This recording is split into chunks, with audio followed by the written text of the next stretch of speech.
Bonjour, bienvenue à Inspiration. Eh bien, on continue sur nos belles capsules avec le titre « La foi, c'est sérieux ». Dans notre première capsule, on a vu que Dieu, ce qu'il demande de notre part, c'est qu'on ait la foi pour obtenir, mais il nous la donne, cette foi-là. Alors, c'est à nous à la prendre, la foi, et l'utiliser. Dans notre deuxième capsule, on a parlé de Adam et comment Enoch avait reçu la foi dans son cœur en écoutant la foi de Adam lorsque Adam marchait avec Dieu. Et aujourd'hui, on va regarder à Abel. Et il y a une chose que j'écris, c'est la véritable humilité est le compagnon de la foi. Parce que l'humilité puis la foi, ça va ensemble. C'est non pas moi, Seigneur, mais ce que tu demandes, Seigneur. Alors vraiment, la véritable humilité est le compagnon de la foi. Et comme j'ai dit dans Hébreux 11, on a notre liste de gens à imiter. Alors je vais aller à Hébreux 11, 4. Et on peut lire ceci.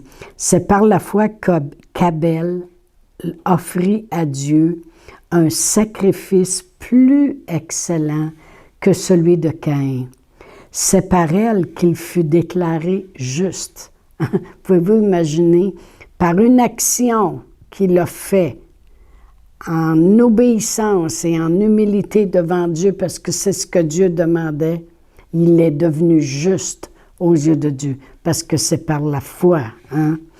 Il a été déclaré juste, Dieu approuvant ses offrandes, et c'est par elle qu'il parle encore, quoique mort. Amen. Alors on voit que Abel a fait une offrande qui a plu à Dieu. Par un geste, on peut démontrer notre foi. Voyez-vous, nos actions parlent beaucoup. Par nos actions, on peut démontrer de la haine, on peut démontrer de l'amour, on peut démontrer de la révérence, on peut démontrer du respect, on peut montrer de l'honneur, on peut démontrer notre foi par nos actions. Et vraiment, Abel, c'est par une action qu'il a démontré sa foi envers Dieu. Un geste qu'il a fait. Je vais lire aujourd'hui dans Genèse 4, versets 1 à 8, cette histoire complète à propos de Abel. La parole de Dieu nous dit, Adam connut Ève, sa femme, elle conçut et enfanta Caïn, et elle dit, j'ai acquis un homme de par l'Éternel.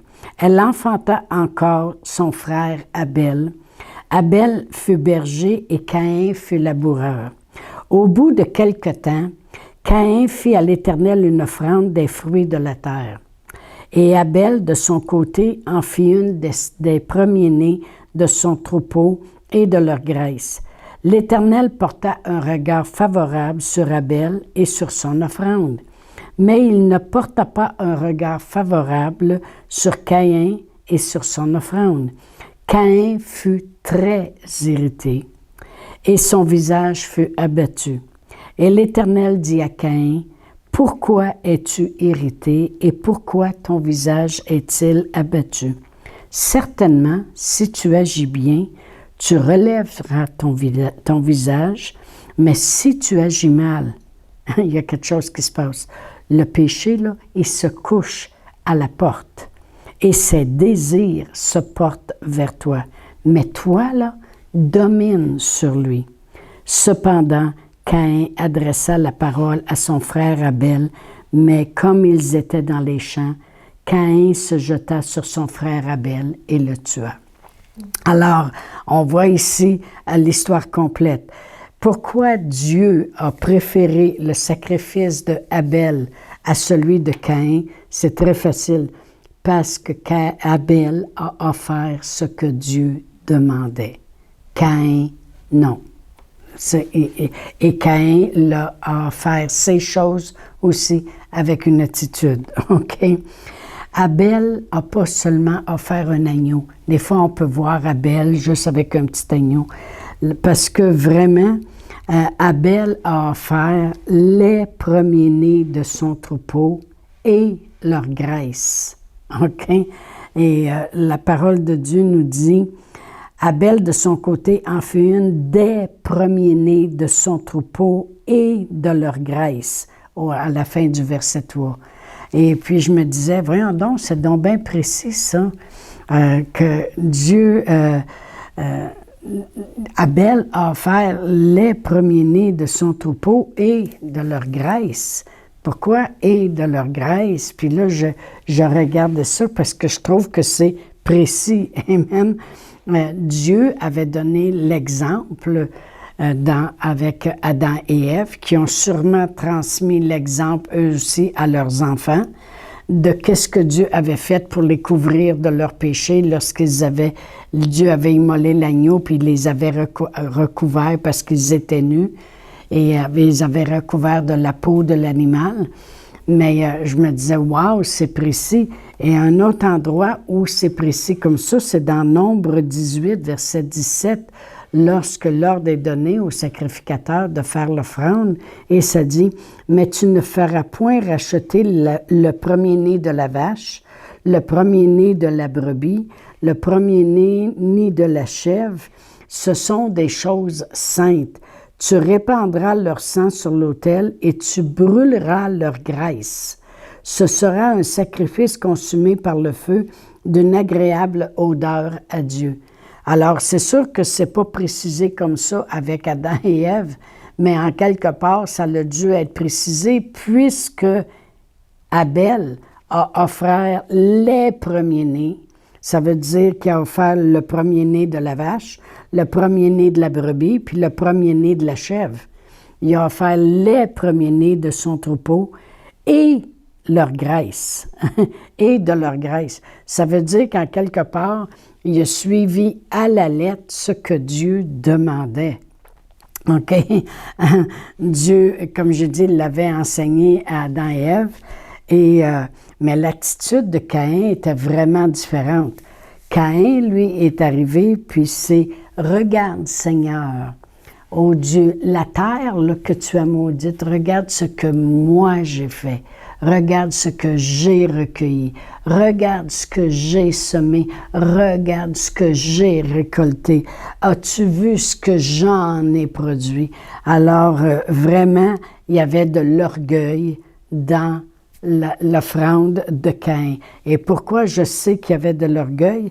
Parce que, à cause de ce que la parole de Dieu dit, dans Jacques 4,6, ça dit « Dieu résiste aux orgueilleux, mais il fait grâce aux humbles. » Alors, si Dieu a résisté à l'offrande de Caïn, c'est qu'il y avait de l'orgueil dans son offrande.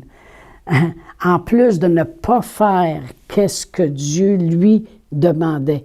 Dieu lui demandait le premier-né. Ce que Caïn aurait dû faire, c'est prendre ses fruits de la terre qui avaient travaillé fort, puis mis les efforts, puis dire à Abel, « Je veux acheter de tes troupeaux des premiers-nés, moi aussi. » OK? Fait que donne-moi aussi un premier-né d'un agneau, puis un premier-né d'une vache, puis un premier-né, puis je vais l'offrir comme Dieu le demande.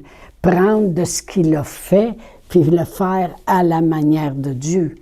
Mais il y avait de l'orgueil, puisque Dieu a résisté à son offrande. Amen. Dieu regarde au cœur. Amen. Et puis Dieu a rejeté son offrande parce qu'il a vu, mais il lui a parlé après. Il a dit, regarde comment tu es hérité. C'est quoi ton problème, autrement dit? C'est quoi, là? Tu veux que je m'agenouille devant tout ce que tu as fait? Puis Caïn était très irrité, puis Dieu il dit, mais Dieu ne nous laisse jamais. Même si on s'élève en colère, Dieu il va dire, regarde, je vais te montrer le moyen de t'en sortir, OK? Il nous amène toujours à un choix de vouloir changer d'attitude, de vouloir s'améliorer. Amen. Je vais relire Genèse 4, versets 5 à 7, ça dit, « Mais il ne porta pas un regard favorable sur Caïn, sur son offrande. Caïn fut très irrité. » Autrement dit, il était offensé. « Et son visage fut abattu. Et l'Éternel dit à Caïn, « Pourquoi es-tu irrité? Pourquoi t'es offensé? Pense-y. » Voyez-vous, nous, on demande à Dieu, on dit, « Seigneur, j'aimerais avoir une nouvelle maison, j'aimerais faire un voyage, j'aimerais avoir de l'argent, j'aimerais avoir la santé, j'aimerais que mes enfants savent... Moi, ce que je veux, ce que je veux, ce que je veux, ce que je veux. » Puis Dieu dit, « C'est parfait, je vais le donner parce que je suis un Dieu d'amour, un Dieu généreux, un Dieu qui pourvoit. Mais moi, je te demande une chose. Offre-moi un agneau, ton premier-né, puis brûle la graisse. » Ça, c'est l'offrande que moi, j'aime. Je peux-tu avoir, moi aussi, ce que je veux? OK. Fait que c'est ça que Dieu il dit à Caïn. L'Éternel dit à Caïn, « Pourquoi tu es irrité? Je demande juste une chose. Le premier-né du troupeau, à les immoler, puis brûler leur graisse. Et pourquoi ton visage est-il abattu? Pourquoi tu es découragé, là? Certainement, si tu agis bien, autrement dit, si ça change, tu relèveras ton visage. Tu vas dire, bon, ben, hey, Seigneur, je te demande pardon. Je sais que j'ai travaillé fort, mais je le sais, dans le fond, c'est quoi tu veux, Seigneur? Tu veux que j'offre le premier-né d'un troupeau et que je brûle la graisse. Il dit, mais si tu agis mal, voici ce qui arrive. Le péché, là, il est couché à la porte, puis il attend. Puis il dit, et ses désirs se portent vers toi. C'est ce que l'ennemi veut. Le péché, il est couché à la porte, puis lui, ses désirs se portent vers toi. Lui, il veut vraiment te faire flancher. Mais qu'est-ce que Dieu dit? Il dit, toi, domine sur lui. Domine sur ce péché-là. Domine. Puis comment tu domines? Relève ton visage. Il dit, tu as juste à... Garde pas l'esprit abattu. Fais juste dire, Seigneur, j'ai fait une erreur. J'ai voulu t'offrir ce que moi j'avais fait, mais pas ce que toi tu demandais. Alors je te demande pardon. Relève ton visage. Puis tu ne donnes pas une chance à ce moment-là au péché qui se couche à la porte puis qui attend juste de te sauter dessus, autrement dit. Parce que c'est exactement ça qui est arrivé. Il n'a pas relevé son visage. Il n'a pas demandé pardon. Le péché s'est garoché sur lui. Il est allé dans le champ, puis il a même allé jusqu'à tuer son frère. Fait que c'est aller loin. Amen. Il a laissé le péché prendre le dessus. Puis l'orgueil a dominé et non pas lui dominer sur l'orgueil. Parce que Dieu lui donne même la chance de réparer son erreur. Mais non, il résiste même à Dieu. C'est pour ça que je dis, il est orgueilleux. C'était une offrande d'orgueil qu'il a fait. Parce que non seulement il est offensé et irrité, mais si tu penses que je vais changer, elle est belle mon offrande, puis c'est comme ça que je reste. Alors, il était orgueilleux. Dieu résiste aux orgueilleux. Ce n'est pas le travail de notre justice qui est important, c'est la grâce que Dieu nous a fait. Amen. Il y a des fois, on va dire, oui, mais regarde tout ce que je fais, puis regarde toutes ces choses-là, puis comment je travaille tous les jours, puis hey, je suis rendu à 72 ans, puis je travaille encore. Écoute, c'est par grâce. Amen. C'est la grâce de Dieu qui nous rend capables de faire les choses. Toujours être reconnaissant et non pas marcher dans l'offense continuellement. Amen. Nous, on demande des choses à Dieu, mais Dieu nous demande juste, lui, l'humilité et l'obéissance. Il ne demande pas d'aller tuer les premiers-nés des brebis. Il nous demande juste, c'est quoi en réalité le geste qu'il a fait? C'est qu'il s'est humilié à ce que Dieu demandait. Autrement dit, si Dieu le veut comme ça, c'est comme ça que je vais le faire. Amen. C'est important de faire attention avec nos œuvres, comme Caïn, ses œuvres à lui. Regarde ce que j'ai cultivé. Je vais tourner à Éphésiens 2 et je vais lire du verset 8 à 10. Ça dit, « Car c'est par la grâce que vous êtes sauvés par le moyen de la foi. Et cela ne vient pas de vous, c'est un don de Dieu. » Je l'ai dit, la foi vient de Dieu. Amen. Et la grâce aussi. Ce n'est point par les œuvres, afin que personne ne se glorifie. Voyez-vous, Caïn voulait se glorifier, lui, des œuvres qu'il avait faites. Et ça dit, car nous sommes son ouvrage, ayant été créés en Jésus-Christ pour des bonnes œuvres, afin que des bonnes œuvres que Dieu a préparées d'avance afin que nous les pratiquions. Ce n'est pas nos œuvres qui nous amènent dans le salut, c'est les œuvres de Dieu. Mais il nous a sauvés pour que nous autres, à notre tour, on fasse des bonnes œuvres. Amen. Alors, il faut comprendre le système des œuvres ici. Amen. L'offrande du premier-né sur l'autel était une représentation de Dieu qui nous a offert son premier, son Fils unique à nous. Amen. Son meilleur. C'est l'offrande qui plaît à Dieu. Alors, c'est pas de la façon que nous, on fait les choses, mais la façon que Jésus a fait les choses. Amen. J'ai marqué, Abel a offert ce que Dieu demandait. Il l'a fait par obéissance et de bon cœur. On appelle ça l'humilité. Ça veut dire se soumettre à ce que Dieu demande. Abel s'est soumis à ce que Dieu demandait. C'est ça qu'est la foi. La foi, c'est, Père éternel, je le sais que j'ai travaillé fort, puis tout ça, mais tu me demandes, Seigneur, de prendre une partie de mon salaire, puis aller aider mon voisin, exemple. Bien, la foi, c'est croire que qu'est-ce que tu vas faire, c'est ça que Dieu demande. Ou, Seigneur, cette personne-là m'a fait du tort. Mais Seigneur, tu demandes de pardonner, puis même 7 fois, 77 fois. Alors, Père éternel, je pardonne à cette personne, je ne lui en veux plus, je ne bâtis pas d'animosité, je pardonne. La foi est connectée avec l'humilité. C'est ce que tu demandes, Seigneur, que je pardonne, alors je le fais. OK? C'est ça qui est. L'orgueil, c'est vouloir le faire à notre façon. OK? Bien, elle ne l'emportera pas au paradis. Elle m'a fait ça. Si elle pense qu'à ça, je vais aller l'aider. Ça, c'est l'orgueil, c'est vouloir le faire à notre façon et ne pas vouloir changer. Voyez-vous, Caïn l'a fait à sa façon. Mais quand Dieu lui a donné la possibilité de changer de visage, de changer son attitude, de laisser tomber l'orgueil qui était couché à la porte, quand Dieu il n'a pas voulu changer. L'orgueil, là, c'est je le fais de même, puis si tu penses que je vais changer, il n'y en est pas question. Ça, c'est de l'orgueil. Puis vraiment, tuez-le dans l'œuf, si vous le pouvez. Et c'est ce que Caïn a fait. Amen. Et qu'est-ce qui est arrivé? Caïn a tout perdu. Amen. Il y a un autre homme dans la parole de Dieu qui a tout perdu, et c'est le roi Saül.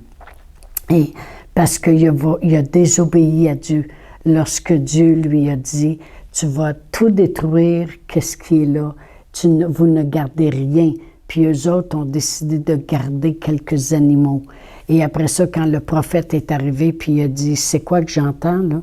Vous avez gardé des animaux. » Ah, il dit « Oui, mais c'est parce qu'on veut les offrir à Dieu. » Mais voici ce que Samuel, le prophète, lui a répondu dans 1 Samuel 15, 22. Samuel dit, « L'Éternel trouve-t-il du plaisir dans les holocaustes et les sacrifices comme dans l'obéissance à la voix de l'Éternel? Voici l'obéissance vaut mieux que les sacrifices et l'observation de sa parole vaut mieux que la graisse des béliers. » Autrement dit, oui, l'offrande est importante, mais elle doit être faite selon Dieu. OK? Et l'offrande ne prendra pas la place de l'obéissance. OK? Abel, il y a eu une offrande plus favorable que celle de Caïn parce qu'il a obéi à ce que Dieu demandait. La foi, c'est obéir à ce que Dieu demande. On parle toujours de la foi qui est tellement précieuse. Obéir à ce que Dieu demande au-dessus de tous. Oui, Dieu aime les offrandes, mais les offrandes qui sont faites par la foi avec ce qu'ils demandent. Amen. Il y en a des gens qui vont dire, « moi, ma dîme, je ne la paye pas, mais je donne à un, puis à l'autre, puis à un, puis à l'autre. » Mais Dieu ne prend pas plaisir à ton offrande parce que tu ne fais pas ce qu'il demande au départ. Amen. À quoi Dieu prend plaisir, c'est que l'on accepte ce qu'il demande, que l'on fasse les choses à sa façon. Et ça, c'est des gestes, des démonstrations de notre foi. Amen. Alors, on va continuer parce que c'est tellement d'exemples dans la parole de Dieu pour démontrer ce qu'on doit imiter. Alors, à mercredi prochain. Chantal Paulus est avec vous tous les jours du lundi au vendredi sur Facebook et YouTube. Vous pouvez écrire à Chantal en privé sur Messenger. Si vous avez manqué une capsule, retrouvez-la sur la section vidéo de Facebook ou sur YouTube si vous désirez faire un don par Interac. Voici l'adresse courriel capsule.inspiration@gmail.com. Le mot de passe est inspiration au pluriel. Vous pouvez aussi faire un don par www.eslr.org/dons.